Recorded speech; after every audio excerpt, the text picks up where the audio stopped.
Alright, it's RAV4 time now. You can see it needs some work, specifically in this area. So a couple of months ago, I slid on some ice, because it has pretty bad tires on it, and hit a concrete guardrail. All I did at the time was fix it enough to make it drivable, which meant replacing the radiator and fixing the alignment, because I know stuff got bent. The headlights kind of just held in with zip ties. Here's a being cheap trick. Cut the zip tie before the head so you can pull out the garbage part and then reuse it. If you cut it here, then the whole thing is just garbage. Here's probably the biggest problem. The radiator does not fit right. When I put this in, I needed to make it work immediately because the old radiator got cracked. So it was just a quick run to the wreckers, find one, and install it.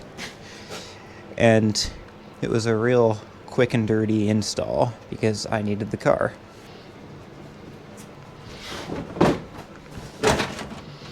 And there it is. I guess that side was held on by nothing. Actual factory bolts. Now that's rare. Free 8mm socket on the ground. I guess not free if it's your own and you forgot you lost it. Also need to do some plastic repair while this is off. Let's examine the damage. You can see here, it's a little bit bent in, a little bit there as well. Decent bending there.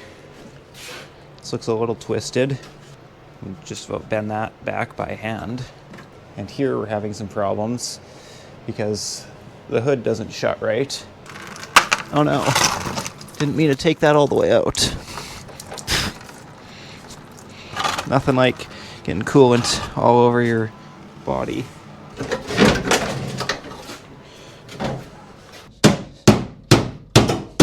So this is still up too high because that side's not sitting flush. This whole fender needs to go in quite a bit on the front, so I need to get that in.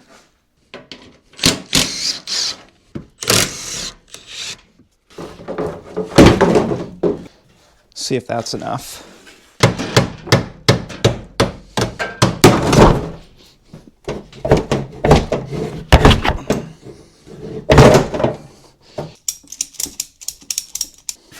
Okay, back to this. See how that looks.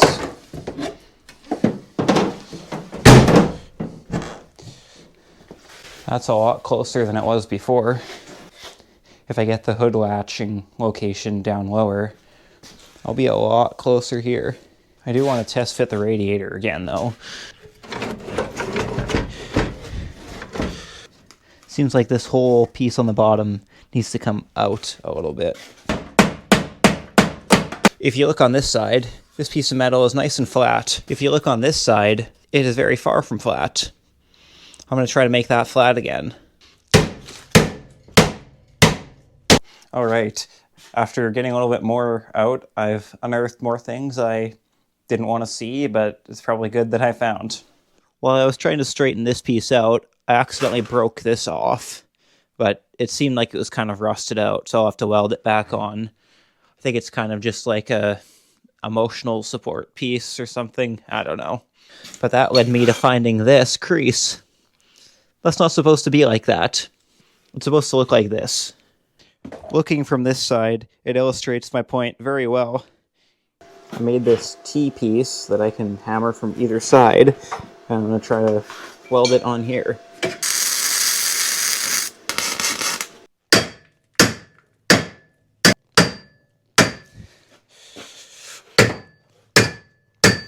After trying a while more to hit this and bend the bumper piece back out, I realized that I can't do it with a hammer.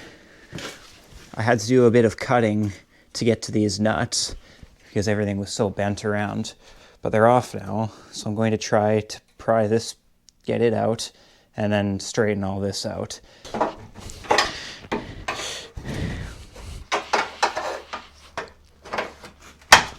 Now this is in my way, so I'm just going to cut it off.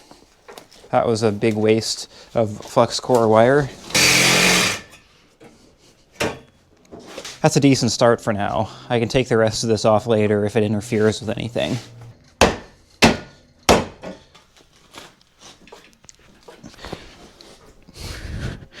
Putting a decent bend in my pry bar.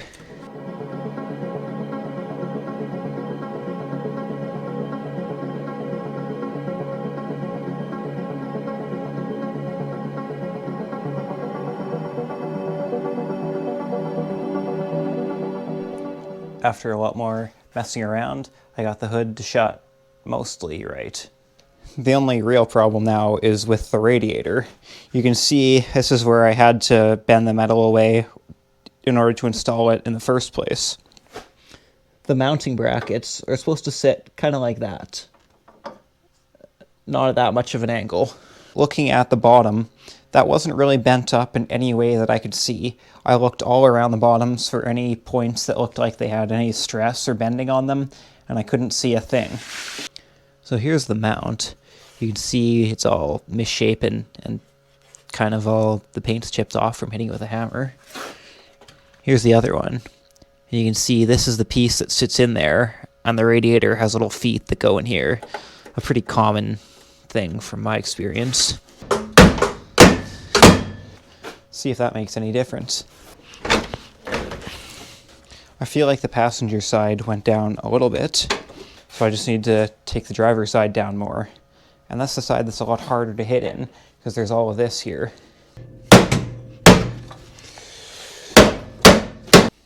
That might just work. I'm going to attach these and see how the hood shuts.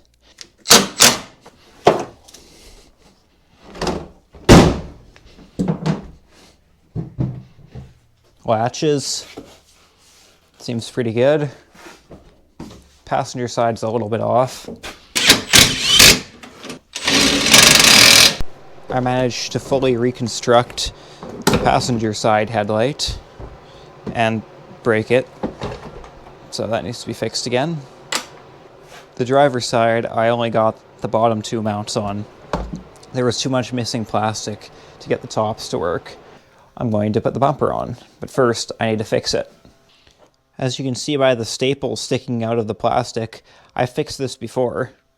This spot I have not fixed before. I'm going to let that cool down. Then I'm going to heat up this side and try to stick it in that plastic. Now that this kind of holds together on its own, I'm going to try melting this last one in. That's not the best, but neither is the rest of it.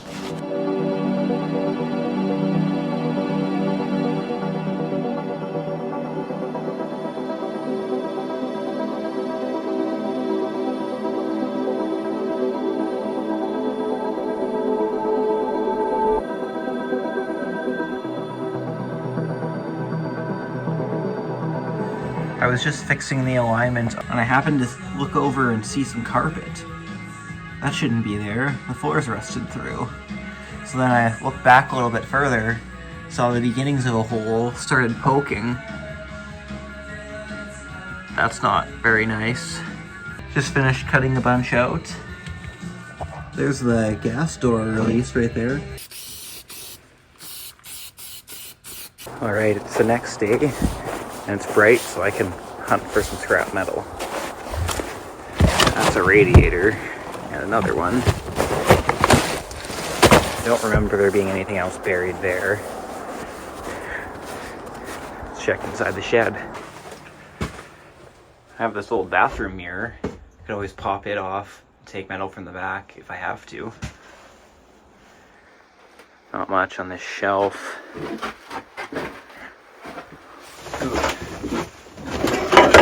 Here's a section of a door from a Nissan X-Trail. This was used for fixing that other RAV4 I had. That might be enough. A chunk from a different RAV4. I don't think that's going to be enough. This old rototiller. I'm going to put an engine back on it someday. And the hatch from my Jetta. If this isn't enough, then I'll steal from that. And I'm not thinking this will be quite enough. Do you think this will be enough? Oh. Bye. This back hole is almost filled in now. You can see I have a lot more metal than I should have needed to fill the hole, and that's because everywhere I tried to weld to around it would just immediately blow through. So I basically had to work my way out to both frame rails and weld to those and then kind of go in.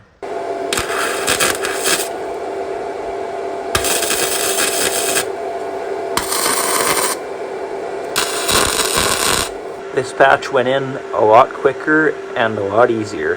Compared to that, this one's the only one I should have shown on camera. Even though the welds still do not look nice on it.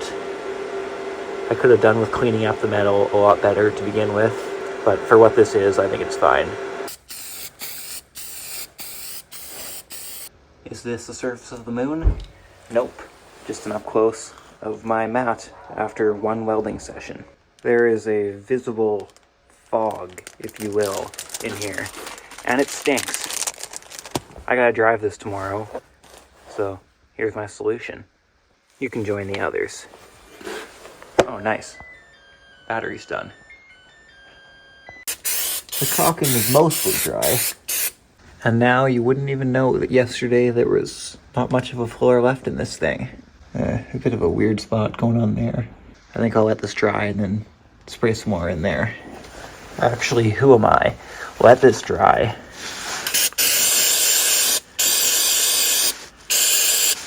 Uh-oh.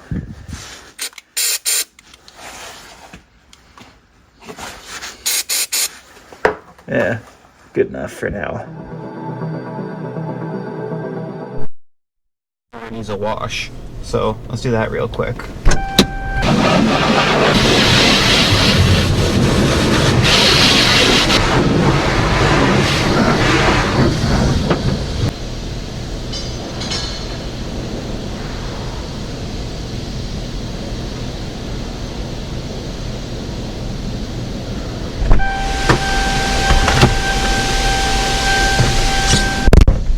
Okay, it's clean now. Let's take a look underneath and see how that floor repair I did about 2 months ago is holding up. Now, I haven't looked under here since I did it, so I have no idea how anything looks. It looks pretty good, I think. You can kind of see some of the welts there, but the undercoating seemed to have done its job, so that gets a pass in my books.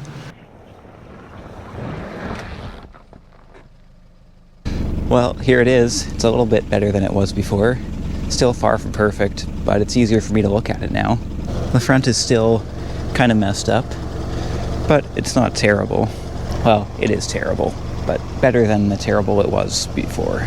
This side still needs some work. You can see the rust is starting to come through here again. If you just wipe it, it disappears. Now it's on my fingers. This whole area is the worst offender still. I can just reach my hand right in here. That's not how that's supposed to be at all. I think once it gets warmer out, I might go to the wreckers and try to cut off the front of the frame rail from a different RAV4 and try to put it on this one. That should push everything out further, because I could not really do any more with that how it was.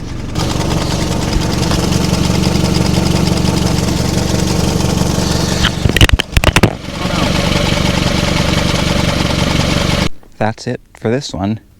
Luckily the microphone was saved from in the engine bay. Thought I might have lost it there. Hopefully there'll be another part soon where I finish off the RAV4 and fix 5th gear, which I didn't talk about.